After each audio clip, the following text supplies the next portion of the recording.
أعوذ بالله من الشيطان الرجيم. بسم الله الرحمن الرحيم. الحمد لله رب العالمين، والصلاة والسلام على أشرف المرسلين وخاتم النبيين ورحمة الله للعالمين وبعد.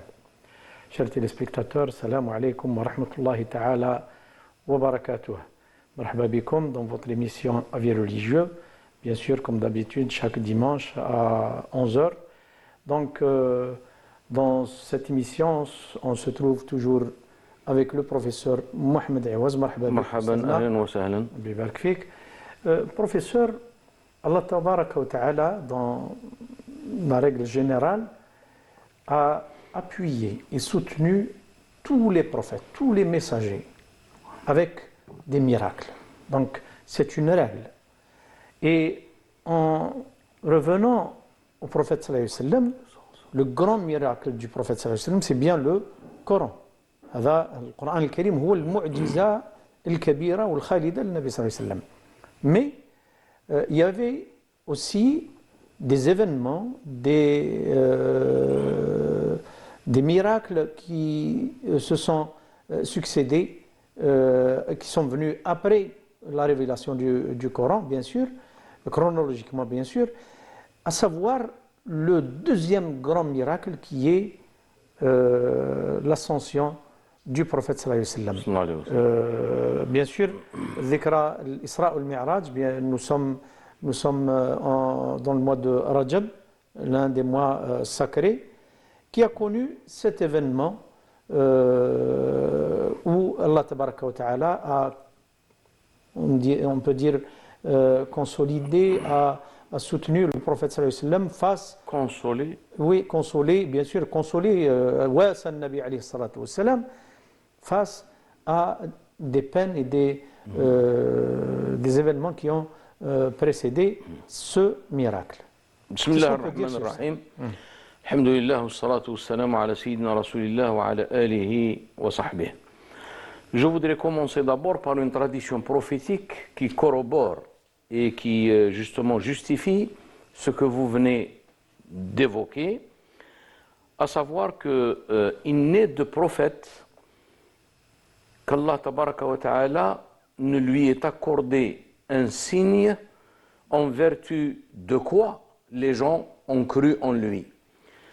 ما من نبي إلا وقد آتاه الله على بآيات أو بما على مثله آمن الناس.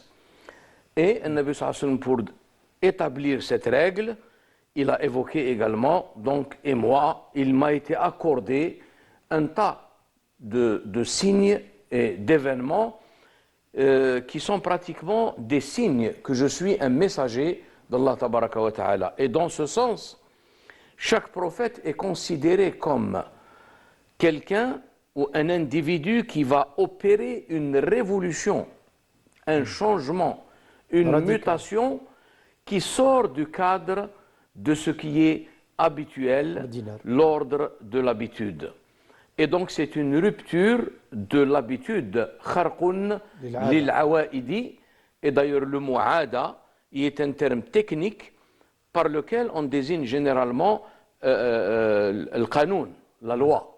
Donc quand il y a l'aada, ça veut dire c'est quelque chose qui se répète selon un rythme toujours le même, toujours identique. Donc pour opérer un événement qui va sortir de ce cadre habituel, on arrive à ce qu'on appelle une rupture de l'habitude, kharqun lil adati. Ce qui est en d'autres termes la définition de al-mu'jiza. Al-mu'jiza, c'est une rupture entre la relation de la cause à son effet, al-sabab wa al-musabbab.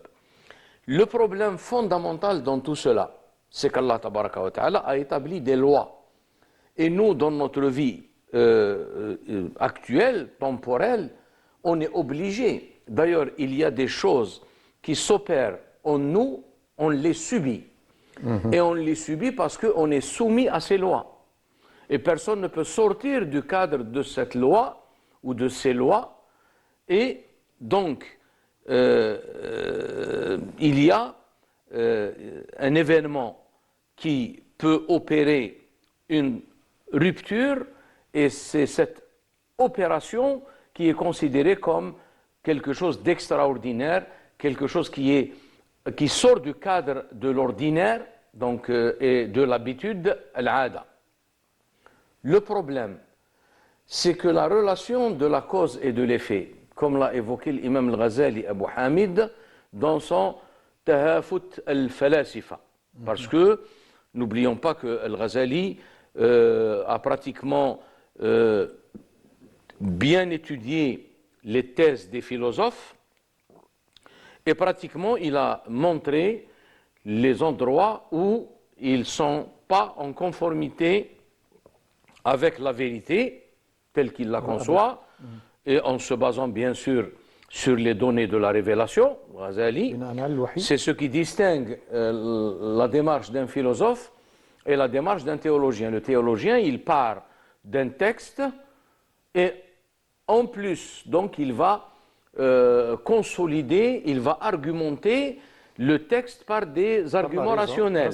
Oui. Le philosophe, il n'a rien à voir avec l'écriture sacrée ou la révélation. Il est en train de faire, je dirais, une argumentation à partir de procédés purement logiques et qui s'inscrit dans une démarche purement rationnelle. Al-Ghazali a dit que est-ce que la relation entre la cause et l'effet, est-ce qu'elle est une relation nécessaire,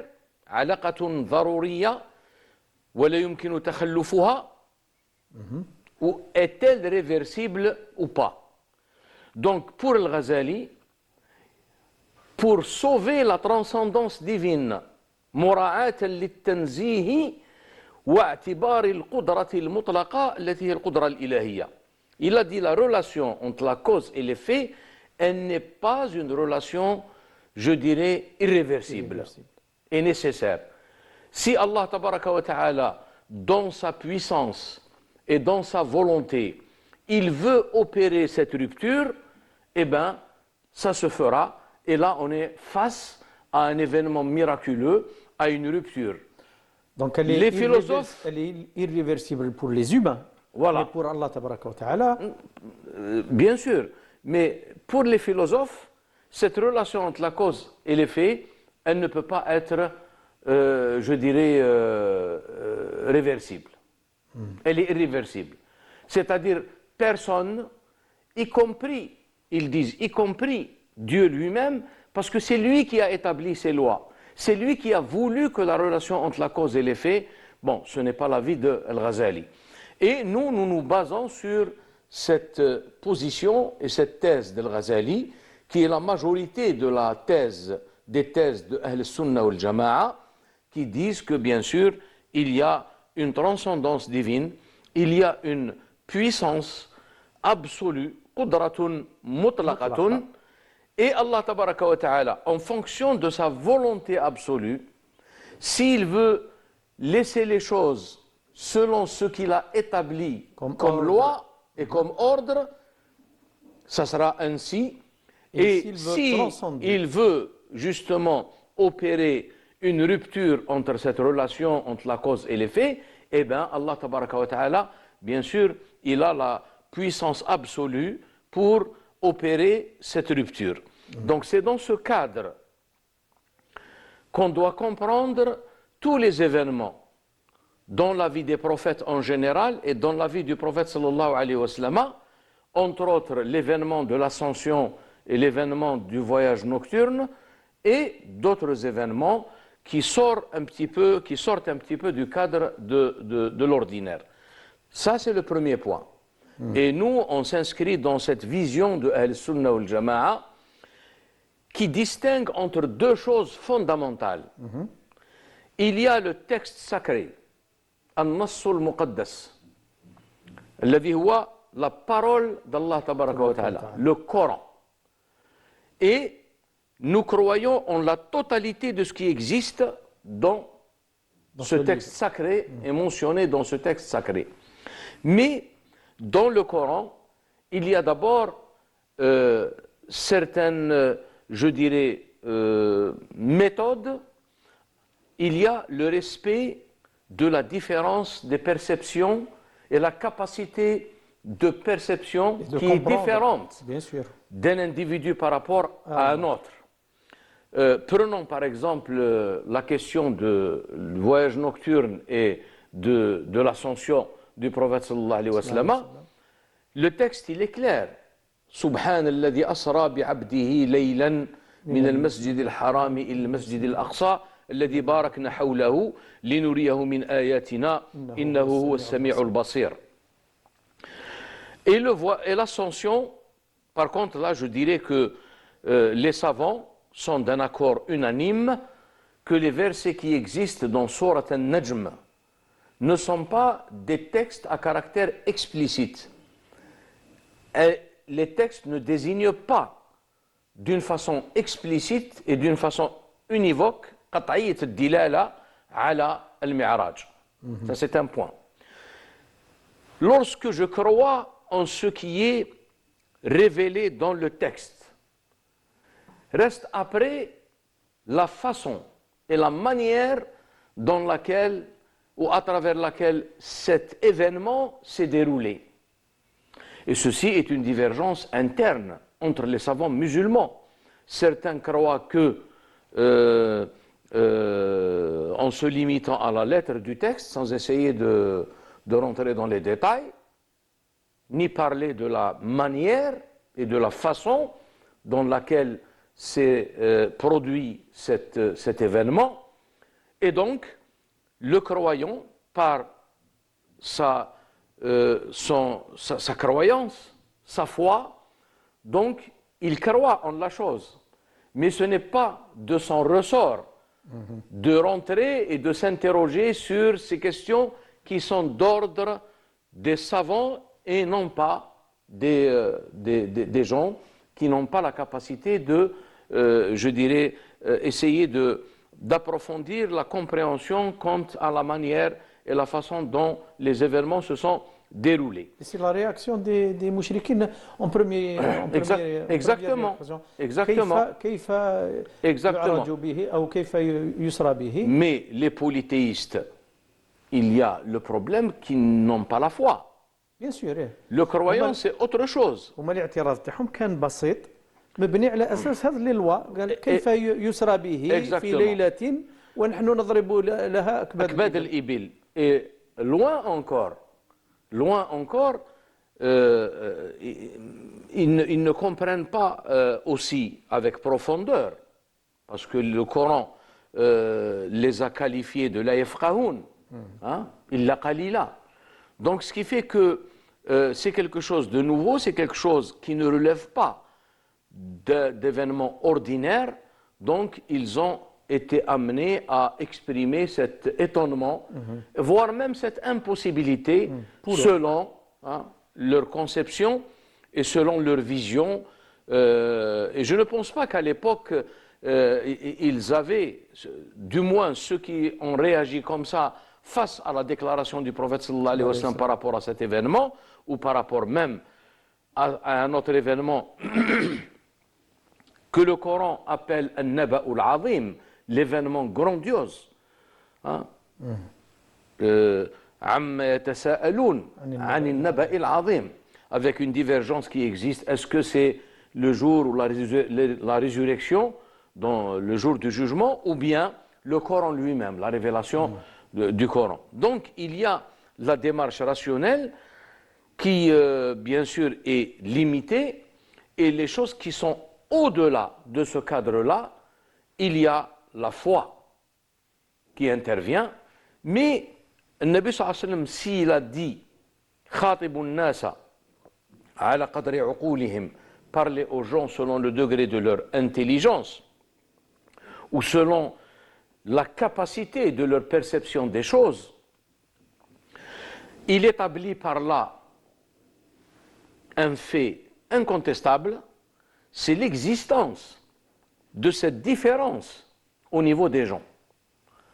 Ce qui a été amené ultérieurement chez les penseurs musulmans de dire que si on veut avoir un rapport à ce texte sacré, il faut d'abord tenir compte d'une approche qui est celle du commun des croyants, al-awam, et il y a un deuxième degré qui est l'approche de l'élite, al-khassa, et on va au-delà de la démarche de l'élite, l'élite de l'élite, khassat al-khassa.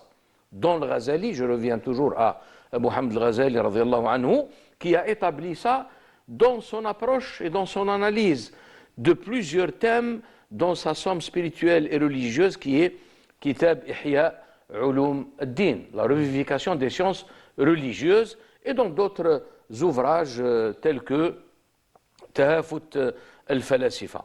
Donc, il faut comprendre que le texte coranique s'adresse aux gens dans leur totalité, mais chacun a, selon sa capacité, selon le rang qu'il occupe, selon le degré dans lequel il se trouve, par ses dispositions, parce qu'on est né avec ses dispositions.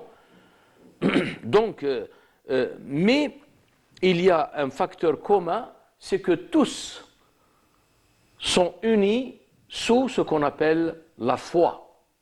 Sauf qu'il y a des gens qui sont capables de donner des explications et des détails par rapport à la manière dont les événements se sont déroulés et que cela ne sort pas du tout du cadre de ce que Allah tabaraka wa ta'ala a établi comme loi, et d'autres, ils se limitent à la foi et ils se limitent à prendre le texte tel qu'il est sans rentrer dans les détails. Ce qui a été bien sûr le pilier fondamental de l'école sunnite par rapport à ce qu'on appelle les questions relatives à l'essence divine, al-dhat al-ilahiyya, et les attributs divins, al-sifat al-ilahiyya, qui laissent entendre que Allah tabaraka wa ta'ala est qualifié par des attributs qui sont également attribués à des humains. Mais Allah tabaraka wa ta'ala n'a agi de telle sorte que, il veut nous faire comprendre que vous ne pouvez pas avoir la notion réelle et véritable de ce que je suis en train de vous dire dans ma parole. Mais je vous donne des exemples. Et le rôle des exemples, qu'on a appelé précédemment paraboles ou métaphores, ne sont pas destinés à tout le monde. وتلك الأمثال نضربها للناس mais qui sont capables d'en saisir le sens وما يعقلها إلا العالمون. Pour rester dans ce contexte, التفسير والمفسرون de l'imam al-Dhahabi, lorsqu'il a eu à interpréter les méthodes d'exégèse, manahij al-mufassirin wa manahij al-tafsir, il a évoqué le verset أفلا يتدبرون القرآن. Ne médite-t-il pas sur le Coran? Et s'il avait comme origine autre qu'Allah tabaraka wa ta'ala, ils y auraient trouvé beaucoup de contradictions, beaucoup de divergences. ولو كان من عند غير الله لوجدوا فيه اختلافا كثيرا. Donc l'imam al-Dhahabi, qu'est-ce qu'il nous apprend? Il dit التدبر, ce n'est pas ce que donne le texte dans son sens littéral. التدبر ليس مرتبطا بما يفيده النص في منطوقه ووفق الأساليب المعروفة في لغة العرب. C'est pas ça التدبر. Parce qu'il dit ce degré, c'est la part commune, c'est le lot commun entre tous les Arabes, ou ceux qui comprennent la langue arabe, parce que je ne parle pas ici de l'arabe en tant que race, mais je parle de l'arabe en tant que langue, bien sûr. Moyen de communication. Est-ce qu'on peut dire que c'est l'attitude du compagnon du prophète Sayyidina Abu Bakr? Oui. Le fait que l'événement lui a été communiqué, il a صدق sans donner de commentaires ou sans chercher des arguments. D'où son degré, le véridique. Bien sûr, voilà. Et là, je reviens à Dhahabi, il dit التدبر, la méditation sur le texte ce n'est pas ce qu'il peut donner comme sens littéral. C'est quelque chose qui va au-delà du texte. Et là, on rentre dans un domaine pratiquement qui est propre à des autorités compétentes. Et c'est pour cette raison que j'évoquais tout à l'heure la question de tafsir al-Qur'an. L'imam al-Maraghi, dans son tafsir, l'imam Mohamed Tahir Ben Ashur, dans son Tahrir et Tanwir, lorsqu'il parle de ces événements qui sont des événements extraordinaires, il évoque par exemple la mort de Jésus, Isa alayhi salam, avec le verset Bal rafa'ahu Allahu ilayh. Mais ce rafa' est-il physique? Peut-on imaginer ou concevoir aujourd'hui que Jésus est quelque part, c'est-à-dire le lieu, un lieu quelque part? Eh bien, l'imam Mohamed Tahir Ben Ashur, il dit que sa mort était une mort naturelle et que l'élévation, ici, al-raf'u, c'est quelque chose qui est dans le degré par rapport à son rang, hein, qui est celui, un prophète qui a été consolidé, qui a été fortifié, réconforté par le Saint-Esprit. هو المؤيد بالروح القدسي comme le Coran l'évoque وأيدناه بروح القدسي. Donc face à ces événements, il y a donc la foi, la croyance, parce que ça fait partie de la parole divine. Deuxième degré, il y a le degré de ceux qui se sont penchés sur la manière, la possibilité. Et là, je vais évoquer quelques exemples que les savants ont donnés comme argument. Par exemple, Allah Tabaraka wa Ta'ala nous dit, selon Razi, dans sourate Yasin, الذي جعل لكم من الشجر الأخضر نارا فإذا أنتم منه توقدون. Alors, si moi je vais m'aventurer à mettre le feu dans un arbre qui est pratiquement dans la phase où il est pratiquement al-shajar al-akhdar, donc ça veut dire que les gens vont juger mon action comme étant une action insensée. Ils vont me dire que, monsieur, mais l'arbre dans sa phase actuelle, le feu ne peut pas prendre dans cet arbre. Alors il faudra attendre qu'il arrive à une maturité, et quand il devient bois sec, à ce moment-là, et le fait de devenir et de passer d'une étape pour parvenir à une autre qui devient du bois sec, cela rentre dans le cadre des lois. Ça ne se fait pas d'une façon par hasard. Donc il y a toujours le principe de loi établi par Dieu lui-même qui revient. Et là il dit جعل لكم من الشجر الأخضر نارا فإذا أنتم منه توقدون. المعنى جعل لكم ذلك بحكم المآل, c'est-à-dire selon le devenir. Et pourquoi le devenir? Parce qu'il y a des lois à respecter, tout simplement. Donc il en va de même, l'imam Mohamed Tahir Ben Ashur, l'imam al-Maraghi, ils ont évoqué pratiquement la question du voyage nocturne et la question de l'ascension du prophète sallallahu alayhi wa sallam, en disant que le verset reste selon son acception littérale. Subhanalladhi asra bi abdihi. Et on sait que abdihi, c'est le Nabi sallallahu alayhi wa sallam. Al-ubudiyya, la servitude, c'est son rang. Hein? Le rang le plus noble et le plus honorable par lequel Allah tabaraka wa ta'ala a qualifié son prophète, c'est le qualificatif de serviteur, abd.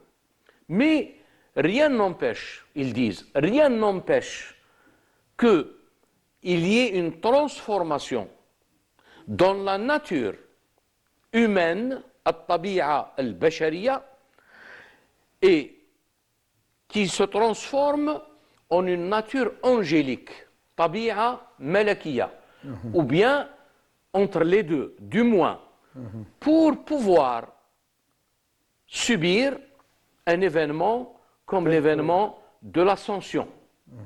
D'accord? Mais cela est une divergence qui existe même entre les musulmans. J'ai dit que Mustafa al-Maraghi, il a évoqué les arguments qui disent qu'il s'agit bien D'une ascension d'une corps et âme. rupture des lois physiques et qu'Allah tabaraka wa ta'ala, dans sa transcendance, dans sa puissance absolue, il a opéré ce miracle. D'autres, ils disent non, c'est quelque chose qui est d'ordre spirituel.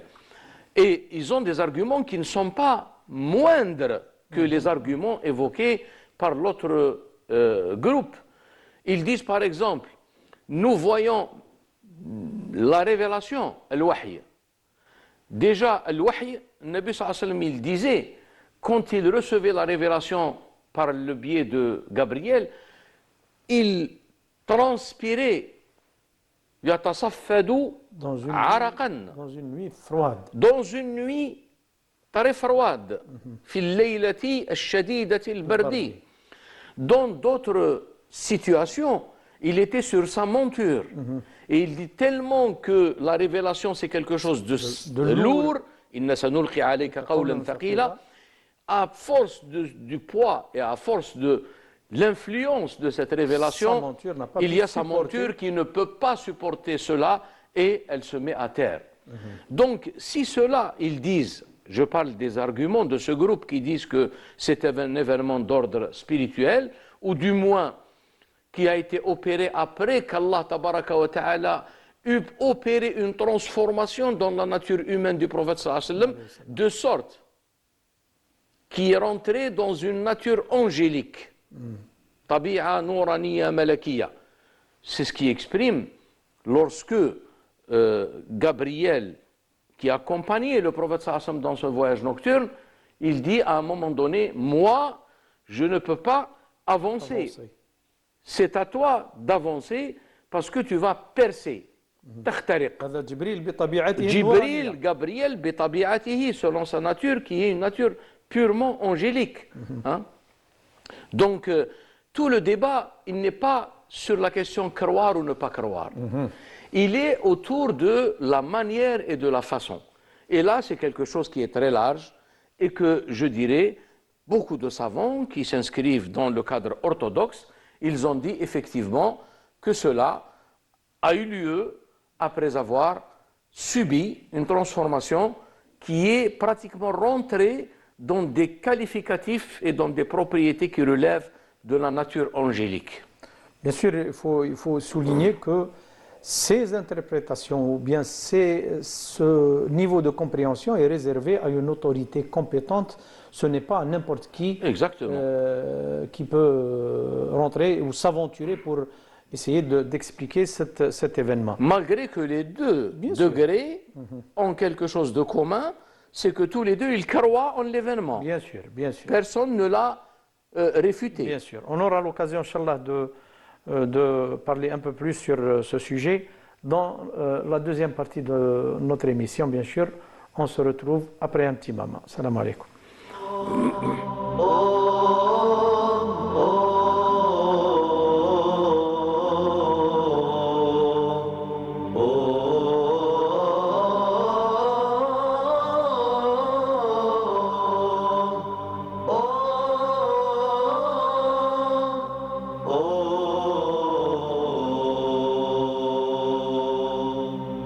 طرقت باب الذي لا يغلق الباب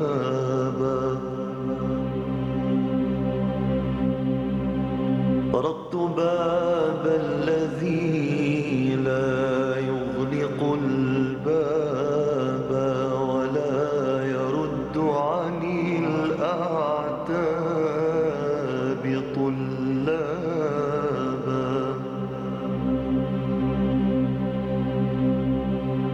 ومن إذا جاءه الخطاء يسأله ومن إذا جاءه الخطاء يسأله صفح الكريم صفح الكريم عن الأخطاء ما خابا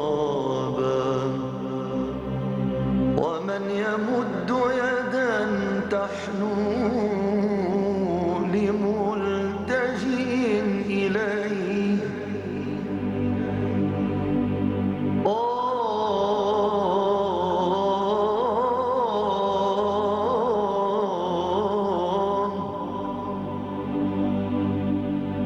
ومن يمد يدا تحنو لملتجئ إليه أو مذنب بالأمس قد تاب ومن يجيب دعاء المضطر في كرم ومن يجيب دعاء المضطر في كرم ومن يلبي نداء العبد إذا آبى انظر لعبد فقير جاء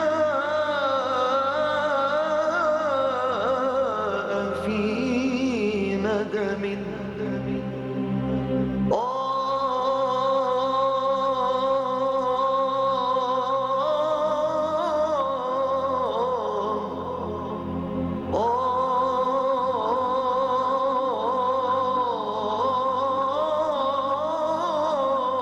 وانظر لعبد فقير جاء في ندم إليك يسكب دمع التوب منسابا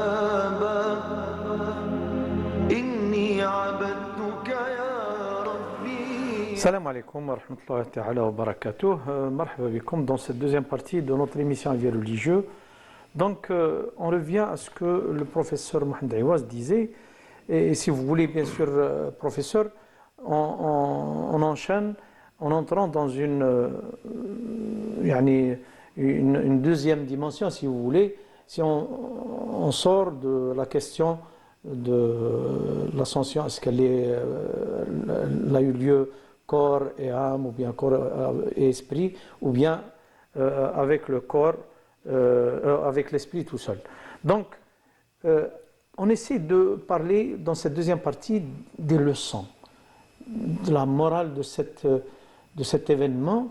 Et j'aimerais bien commencer par le fait que Allah Tabaraka wa Ta'ala, après le voyage nocturne, après qu'il est arrivé à Al-Quds, le prophète sallallahu alayhi wa sallam a trouvé à son accueil la totalité des messagers et des prophètes. Allah Azza wa Jal lui a réservé une délégation de messagers et de prophètes qui l'attendaient pour accomplir la prière en groupe.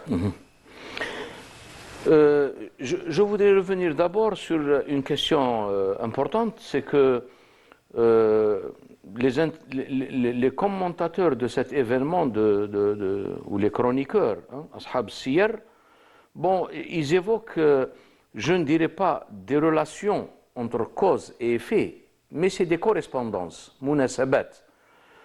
Et ces correspondances, bien sûr, relèvent d'une interprétation historique, qui est pratiquement une correspondance qu'un tel ou un autre peut considérer comme étant un événement ou préliminaire par rapport à l'événement de l'Isra ou al-Mi'raj.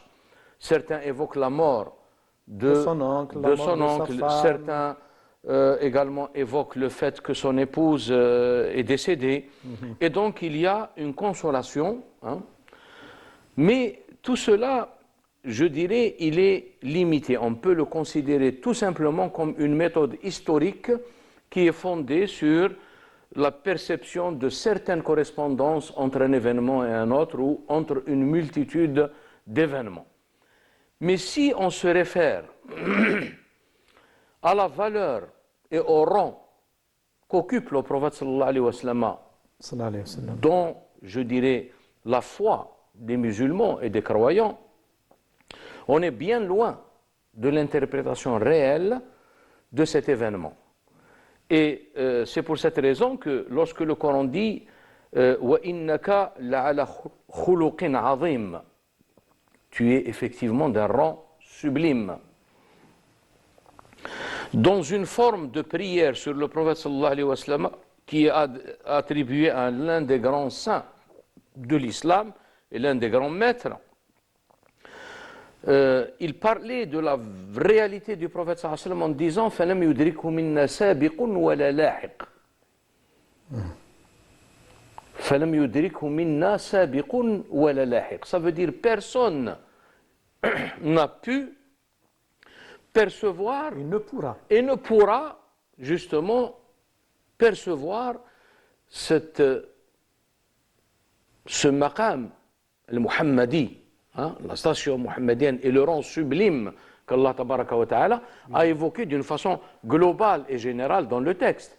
Mais le texte nécessite pratiquement des détails dans le commentaire pour essayer d'approcher un petit peu, ou bien alors, pour résumer, Uwais al-Qarni, lorsqu'il parlait avec les compagnons lors de son pèlerinage, et lorsqu'ils se sont étonnés, comment se fait-il que tu n'es pas venu rendre visite au prophète sallallahu alayhi wa sallam de son vivant?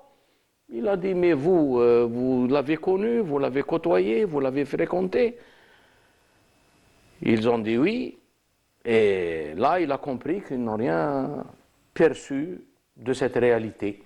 Et il a dit sa sentence célèbre, ما عرفوا من الرجل إلا ظله وما عرفوا من السيف إلا غمده.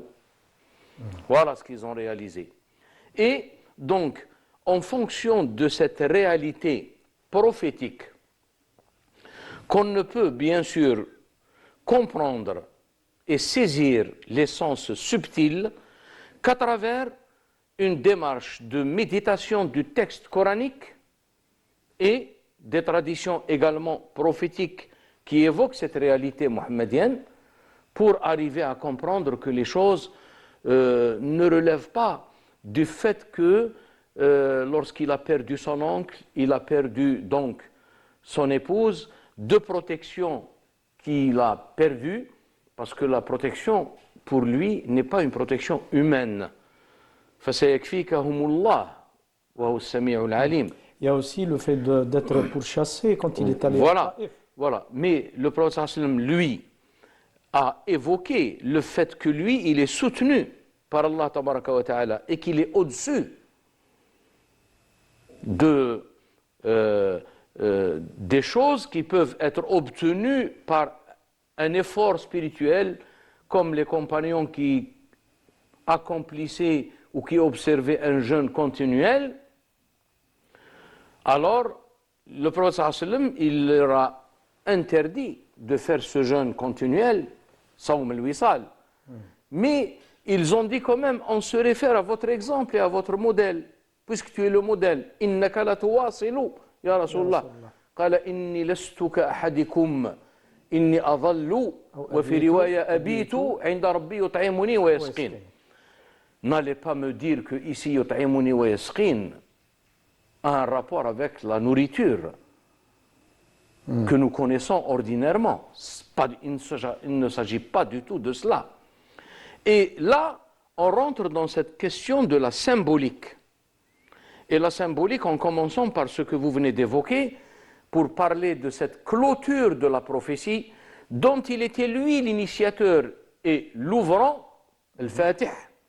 Et lui également, il était celui qui scelle, al-Khatim. Et d'ailleurs, dans... فتحها لأنه سيدنا آدم بعدما نفخ فيه الروح أدرك وعلم وقرأ اسم النبي صلى الله عليه وسلم. Exactement. Et parce que le prophète sallallahu alayhi wa sallam a bien dit كنت نبيا وآدم بين الطين والماء. Dans une autre version, كنت نبيا وآدم منجدل في طينته. Dans une autre recension, رواية أخرى, للإمام أحمد كنت نبيا وآدم بين الجسد والروح. Donc cette réalité, elle est exprimée à travers des symboles, dont le symbole que vous venez d'évoquer. Donc, que veut dire le fait que le prophète sallallahu alayhi wa sallam a dirigé la prière avec les prophètes qui l'ont précédé? Il était lui l'imam. Il était lui l'imam. ليلة الإسراء أهل كل سماء سجد الكل إذ رأوك وقاموا فتقدمت للصلاة فصلوا كلهم مقتد وأنت الإمام صلى الله عليه وسلم. يا رسول الإله أنت بحر سبح الكل في نداك وعام أنت للجميع أول في المعاني وكذا أنت للجميع الختام. Donc il y a l'aspect historique qu'il est le dernier, mais en étant le dernier, n'oublions pas qu'il était le premier. Donc si vous voulez, la prophétie représente une entité, elle est symbolisée par un cycle, et ce cycle, il faut qu'il y ait quelqu'un qui l'ouvre et quelqu'un également qui le ferme, qui le scelle, d'où le sceau de la prophétie. خاتم النبيين ما كان محمد أبا أحد من رجالكم ولكن رسول الله وخاتم النبيين. Donc cela fait allusion. Et moi je pense que lorsqu'on prend conscience du déroulement des événements, on prend conscience que là est un acte par lequel Allah tabaraka wa ta'ala est un événement par lequel Allah tabaraka wa ta'ala a honoré le rang sublime de son prophète sallallahu alayhi wa sallam en le montrant aux gens. Mais pour le percevoir, il ne suffit pas de comprendre les choses dans un sens purement littéral. Et il y a une règle d'ailleurs, un texte sacré, nassun muqaddasun, kalamun ilahiyun, une parole divine, ne peut jamais être compris dans son sens profond en se limitant uniquement à ce qu'implique le langage ou la langue dans laquelle il a été révélé. Il y a d'autres dimensions, et ces autres dimensions qui ont permis aux maîtres parfaits et aux héritiers parfaits du prophète sallallahu alayhi wa sallam de comprendre cette réalité.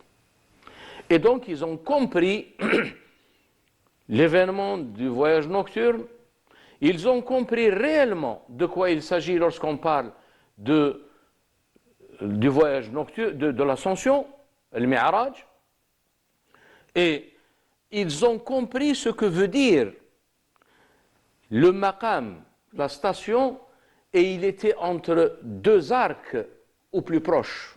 فَكَانَ قَابَ قَوْسَيْنِ أَوْ أَدْنَى. Parce que cette proximité, elle n'est pas spatiale, Bien sûr. elle n'est pas temporelle, et elle est inexprimable. فَكَانَ قَابَ قَوْسَيْنِ أَوْ أَدْنَى. Encore plus proche qu'entre deux arcs. Et raison simple que cette proximité dont Allah tabaraka wa ta'ala parle, et cette proximité dans laquelle s'est déroulé l'événement de l'Isra et le Mi'raj, c'est une proximité qui est inexprimable. Et lorsque le Coran a voulu nous rapprocher le sens, le Coran nous a révélé, Dieu nous a révélé dans le Coran des versets pour nous montrer l'incapacité d'une sentence linguistique à contenir un sens intemporel. عدم استيعاب النص اللغوي لشيء من وراء طور العقول والنقول. Lorsque le Coran dit وَنَحْنُ أَقْرَبُ إِلَيْهِ مِنْ حَبْلِ الْوَرِيدِ, nous sommes plus proches de lui que sa veine jugulaire. Cette proximité, elle ne se distingue et elle ne diffère pas de ce qu'Allah tabaraka wa ta'ala a évoqué فَكَانَ قَابَ قَوْسَيْنِ أَوْ أَدْنَى. Cette proximité dont le Coran nous livre قوله تبارك وتعالى في غار ثور إن الله معنا. معنا. إن الله المعية. معنا. المعية. Voilà.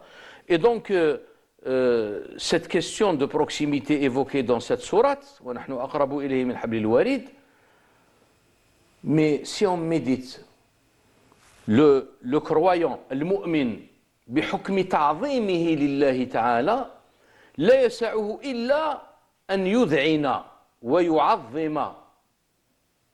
Il affiche, il exprime son sentiment de magnificence et de grandeur d'Allah tabaraka wa ta'ala. Il s'arrête là. Et cela suffit. Ceux qui ont essayé de comprendre ça par des démarches rationnelles, ils sont arrivés à une impasse. Parce que la véritable démarche pour comprendre un texte qui est non créé, kalamun ilahiyyun ghayr makhlouq, c'est la démarche spirituelle. Et donc, quand on essaye de méditer sur le verset, la veine jugulaire, elle n'est pas proche de nous.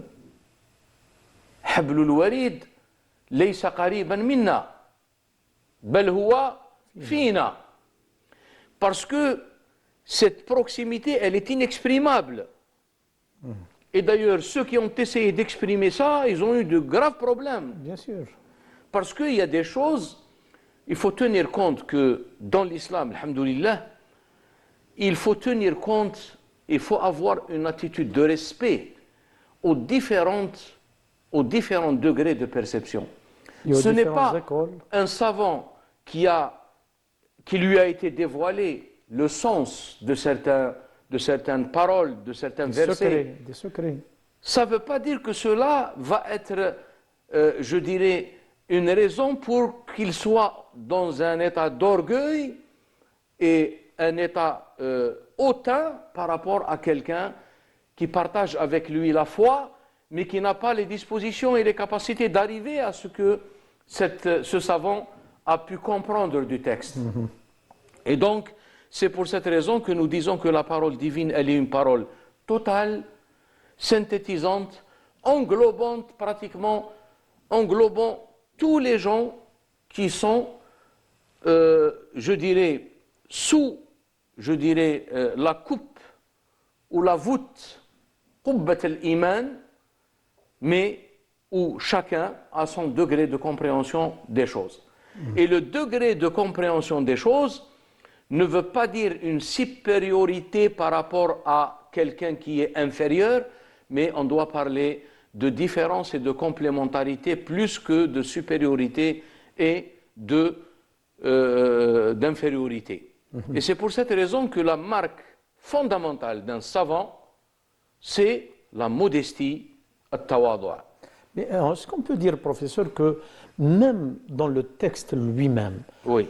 ces dimensions sont يعني داخل ذلك النص في حد ذاته كنص. Bien. Ces dimensions existent dans le texte lui-même. Ça veut dire que ce n'est pas quelque chose qui est en dehors du texte. C'est ça qui fait la différence entre un texte ordinaire Et un texte sacré. et un texte sacré. Et le texte sacré, pourquoi il a été qualifié de non créé, غير مخلوق? Parce que tout simplement, tout ce qui est makhlouk, il est forcément limité. Limité. Ce qui est incréé est forcément illimité. Illimité, bien sûr. Donc, Et donc, c'est ce que certains exégètes parlent d'interprétation et de signification étagée, مستويات يعني. dont aucune ne contredit l'autre. المستويات في فهم القرآن مستويات الكريم. في فهم الخطاب الخطاب الإلهي. الإلهي دون أن يكون هناك تناقض بين المعاني المختلفة.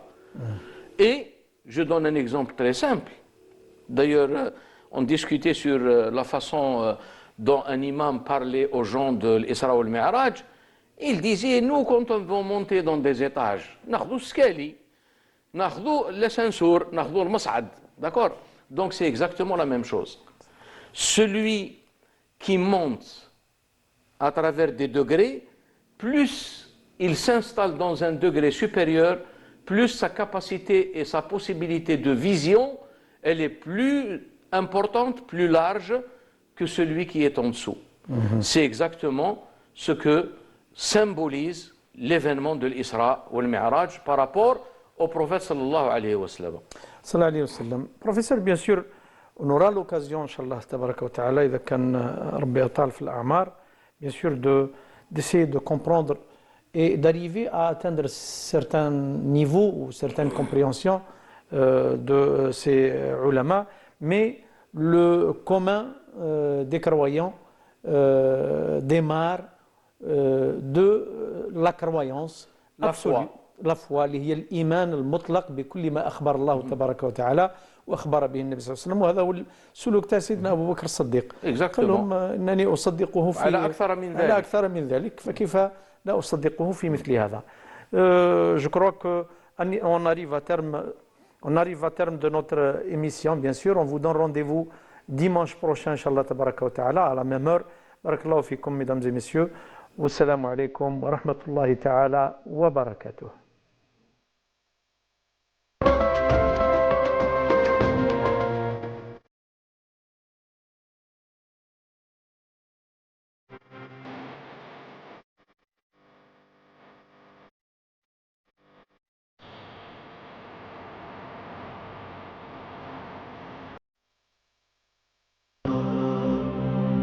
ومن يمد يدا تحنو